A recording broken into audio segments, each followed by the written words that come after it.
అమరావతి రాజధాని పనులకు రేపు ప్రధాని నరేంద్ర మోదీ పునఃప్రారంభించనున్నారు. ఇందుకు సంబంధించిన ఏర్పాట్లను కూటమి నాయకులు పర్యవేక్షిస్తున్నారు. సభకు వచ్చే ప్రజలకు ఎలాంటి ఇబ్బందులు కలగకుండా ఏర్పాట్లు చేస్తామంటున్న మంత్రి నాదెండ్ల మనోహర్తో మా editor Varma face to face. Modi గారి సభకు సంబంధించి సర్వం సిద్ధమైంది. దీని మీద మంత్రి నాదెండ్ల మనోహర్ గారు ఉన్నారు. విషయం సార్ చెప్పండి సార్. ప్రధాని నరేంద్ర మోదీ గారి సభకు సంబంధించి జరుగుతున్న ఏర్పాట్లు చాలా అద్భుతంగా, ఎటువంటి లోటు లేకుండా ప్రతి ఒక్కరిని కూడా గౌరవించుకుని సమస్యలు ట్రాఫిక్లో కానివ్వండి, పార్కింగ్లో కానివ్వండి, ఇవి సహజంగా ఇంత భారీ ఎత్తున సభ జరుగుతున్నప్పుడు చిన్న చిన్న అంశాలపైన కూడా బాగా లోతుగా విశ్లేషించి డిపార్ట్మెంట్లు అందరూ కూడా అలర్ట్గా చేస్తున్నారు. ఎక్కడ ఉన్న పొరపాటు ఉండదు. 175 నియోజకవర్గాల నుంచి కూడా ప్రజాప్రతినిధులు అందరూ పాల్గొనాలనే తపనతోటి జిల్లా కలెక్టర్లకి, రాజకీయ నాయకులకి, Telugu Desam party, Janasena party, Bharatiya Janata party క్షేత్రస్థాయిలో అద్భుతంగా కలిసి పనిచేసుకుని సమిష్టిగా కూటమిలో భాగంగా ఇదొక బాధ్యతగా భావించి ప్రతి ఒక్కరిని కూడా దీనిలో పాల్గొనమని చెప్తున్నారు. సార్, ఆంధ్రప్రదేశ్ రాజధాని అమరావతికి పూర్తి స్థాయిలో ఊపిరి పోసుకున్నట్లేనా? 100% ఈ పనులు ఇంకా ఆటోమేటిక్గా స్టార్ట్ అయిపోతాయి.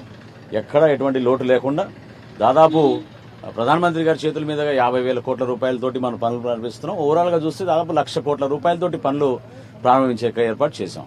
సార్, ఇప్పుడు ఇండియా పాకిస్తాన్ అనే అంశం చూస్తే చాలా ఇబ్బందికర పరిస్థితులు ఉన్నాయని ఈ టైంలో మోదీ గారు ఆంధ్రప్రదేశ్కి రావడం, ఆంధ్రప్రదేశ్ సంబంధించిన వాళ్ళు ఇద్దరు చనిపోవడం కూడా మనం చూసాం. దీనికి సంబంధించి పూర్తి స్థాయిలో ప్రికాషన్స్ అన్ని తీసుకున్నారా పోలీసులు? డెఫినెట్గా సెక్యూరిటీ మెజర్స్ 100% పర్ఫెక్ట్గా ఉంటాయి. ప్రధానమంత్రి గారి పర్యటన అన్నాక సెక్యూరిటీలో ఎక్కడ కూడా ఏమీ పొరపాటు లేకుండా, కాంప్రమైజ్ లేకుండా చూసుకుంటారు. అది వారి బాధ్యత. అట్ ద సేమ్ టైం రాష్ట్ర ప్రభుత్వం నుంచి కూడా వాళ్ళకి ఏ విధంగా మేము అందుబాటులో ఉండి అడిషనల్ గా మెజర్స్ ఏం చేయాలో అవన్నీ కూడా సహకరిస్తున్నాం. కళ్యాణ్ గారు కూడా వెళ్లి వాళ్ళకి 50 లక్షలు కూడా ప్రకటించడం జరిగింది. సో ఇలాంటి ఘటనలు మళ్ళీ జరగకుండా ఉండేటట్లుగా ఆ రకమైన ఏర్పాట్లకు సంబంధించి కానీ కొన్ని అంశాలు దేవాలయాల్లో కూడా, మన సింహాచలంలో కూడా కొన్ని అంశాలు జరిగినాయి. ఇలాంటివన్నీ కొన్ని ఇబ్బందికరంగా ఆంధ్రప్రదేశ్ లో జరుగుతుంది. ఇప్పుడు మనం సంఘటనలు జరిగినప్పుడు ఖచ్చితంగా దానిపైన లోతుగా ఎంక్వైరీ చేసి రిపోర్ట్ తెచ్చుకుని ఏ కారణం వల్ల ఆ పొరపాటు జరిగిందని దానిపైన విశ్లేషించుకుని మరొకసారి జరగకుండా ఖచ్చితంగా యంత్రాంగం ఎప్పుడు కూడా సిద్ధంగా ఉంటుంది.